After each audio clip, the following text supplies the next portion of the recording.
So there haven't been any good launches under 20,000, but there are some hidden gems. And we'll tell you about them, best smartphones under 20,000. And guess what? In the same tier format. We asked for 100 comments on Twitter and we got 147, so thank you and we heard you. So vote for the best smartphone. Very solid for a smartphone, good in all aspects, but average in one. Did the job tier for great in one aspect, but average in all other. And you know it, I know it. Just don't buy that phone. And that red color button for subscribe. Subscribe to stay wise. So we'll start from the bottom of the tier and slowly go up to the best smartphone, if any. First up is the Samsung M33. It launched for an introductory price of 15,999. It will go up to 17,499 later. Now, say what you will, but Exynos 1280 for that price is a really powerful chipset. Samsung is using the same chip in Galaxy A53, which is sold for 34,999. Now, a lot of people have doubts about Exynos long-term performance.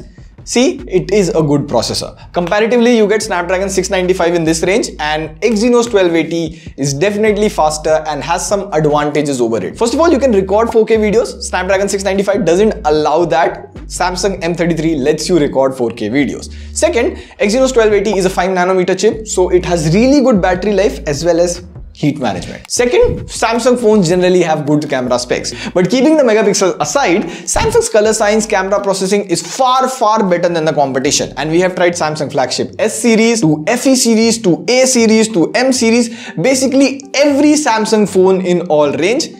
And camera processing is constant in all their phones. Number 3, software. Samsung M53 is one of the few phones in this range to come with Android 12. And One UI mostly is the best Android skin right now in terms of features as well as updates. Samsung M33 will get 2 years of Android updates and 4 years of security updates. Plus you get secure folder, knock security, etc, etc. Rest, you also have a 6000 mAh battery, and with a 5nm chip, the battery should easily last 1.5 to 2 days. Now, of course, the phone comes with a 6.6-inch 120Hz TFT LCD display. Now, phones do come with 120Hz AMOLED display in this range, but those phones also have their own cons. And a TFT display has its own compromises. The colors are fine, but viewing angles aren't as good as IPS LCD or AMOLED. Plus, the water drop notch looks a bit dated. And second, if you're buying a phone for gaming, there are better options available. Now, Exynos 1280 is a powerful chip, but as of now, doesn't support 60 FPS gaming in BGMI or even COD.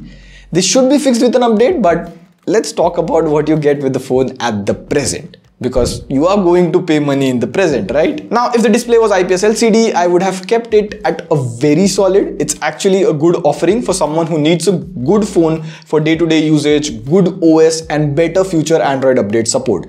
But for now, since there is no charger in the box, TFT display, lack of gaming support, it is in did the job tier. Next up is the phone that launched in 2021. We covered that phone in this video and it is getting a lot popular now. It is the iQOO Z5. Yes, not the iQOO Z6 but iQOO Z5. So in 2021, iQOO Z5 launched for 23,990 and sometimes it goes on sales for 20,990, and currently I checked on Amazon, you get a 2,000 rupees coupon which brings the price down to 21,990. So the effective price of the phone is 21,990, and at that price you get really good performance. You get Snapdragon 778G, 8GB LPDDR4X RAM, 128GB UFS 3.1 storage, and most definitely it is the best gaming phone in that price range. Like, we did an entire gaming test in this video, but just to give you a summary, you can play BGMI at 60 FPS, one of the few phones to do it. Also, you can play Genshin Impact at really good settings. Now, iQOO Z5 also has a really good camera. First of all, it can record 4K 30 FPS.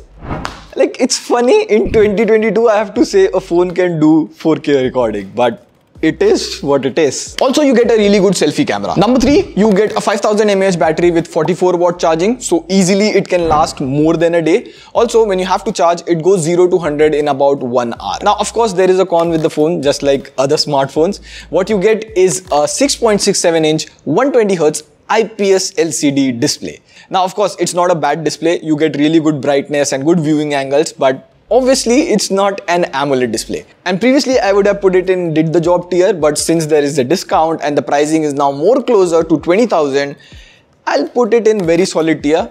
Also, they have provided the Android 12 update. Okay, so we just got in some news that iQOO Z6 Pro will be launching with Snapdragon 778G, 90Hz AMOLED display, really fast 66-watt charging, and the pricing is not known, but as per leaks, it should be around 25,000 rupees. So if you have the budget, do it for it. Now, Realme had the best number series launch this year. Now, you might be wondering, which Realme number series are we talking about? Realme 9 4G, Realme 9 5G, Realme 9 SE, Realme 9 Pro, Realme 9 Pro Plus, 5. Well, I'm only talking about the Realme 9 Pro series. You can find our Realme 9 Pro Plus camera comparison video over here, and it turned out to be really good. Similarly, Realme 9 Pro is also a good offering at the price of 17,999. Like, number one pro is camera. Realme 9 Pro has a really good camera. You get a 64 megapixel main sensor and an 8 megapixel ultra wide angle camera, and for the price, it is a really good camera phone. Even the 16 megapixel selfie camera is really good. Now, the performance is really good by the standard of 2022. See, Snapdragon 695 is a good, powerful processor for day-to-day tasks and all of that. It might sound like 695 is, but it is actually better than Snapdragon 750G from last year. However, Snapdragon 695 has been capped a lot. Like, you cannot play games at 60 FPS, you cannot record videos at 4K. Even though the chip is capable, the performance is not unlocked. And third point, Realme comes with Android 12 right out of the box. Now, when you get Android 12 in the box, the chances of getting future update increases.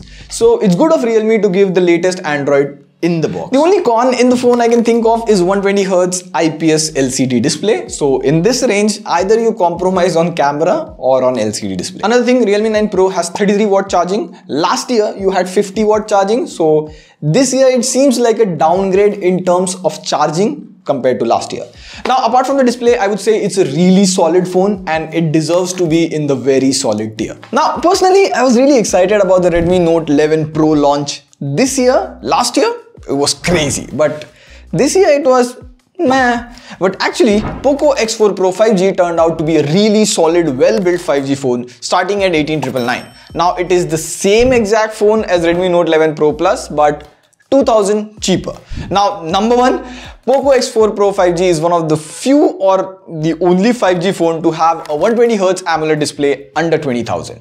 And it is the same gorgeous display that you get in Redmi Note 11 Pro Plus at 20,999. So if you're thinking to buy the Redmi Note 11 Pro Plus or Redmi Note 11 Pro, I would say stop right there, save some money and get Poco X4 Pro 5G. The only thing extra you get in Redmi Note 11 Pro Plus is 108 megapixel main camera. Second, again, it is one of the few phones to have a glass back in this range.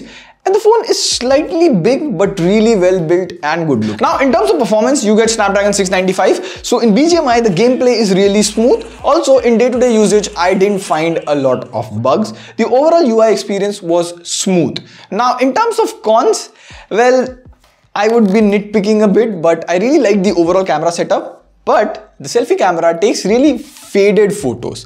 Like, it could be fixed with a software update, but I'm talking about the current situation in this phone right now. Also, Poco has locked video recording to 1080p 30 fps, whereas the chip supports 1080p 60 fps videos. Another con could be for people who were waiting for a gaming phone, people who were waiting to have a flagship processor like the last year's Poco X3 Pro. Well, Poco X4 Pro is not a gaming phone like last year. So I'll put Poco X4 Pro in very solid tier. Considering the overall launches in 2022 under 20k, it's a good 5G phone with the least amount of compromises.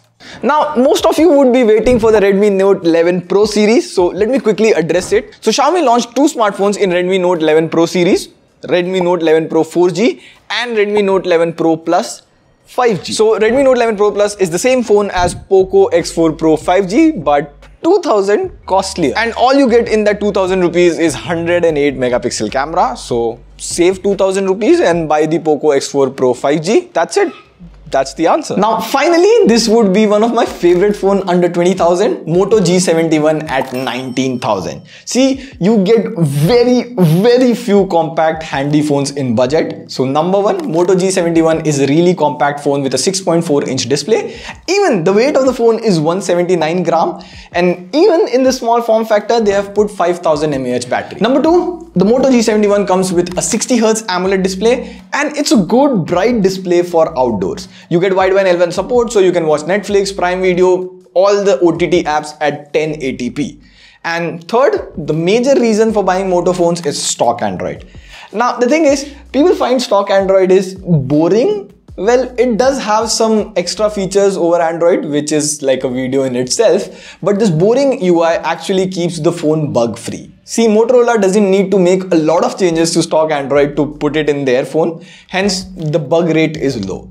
Also, you don't get ads, bloatware or anything on Motorola phones. Now, the con I can think of in Motorola is the camera. Like overall, the camera is good for photos. It takes good photos. Also, we did a camera comparison of the Moto G71. You can have a better idea. But the video recording on the Moto G71 was a bit inconsistent. At times, you get yellow-white balance while recording in videos. Also, Moto has only promised 1 year of update for the Moto G series. So currently, Android 12 is in beta. So you should get Android 12 update within 1 to 2 months.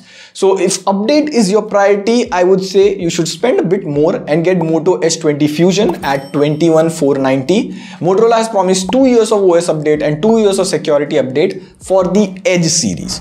So except video recording, Moto G71 is a very good option at 19,000. So I'll keep it in the very solid tier. So that was the list, and we have been seeing that throughout there has been a lot less launches in 18,000 to 20,000, and due to price hike compared to 2021, 2022 smartphones are a bit less value for money. On that note, this is Prateek signing off. See you in the next video.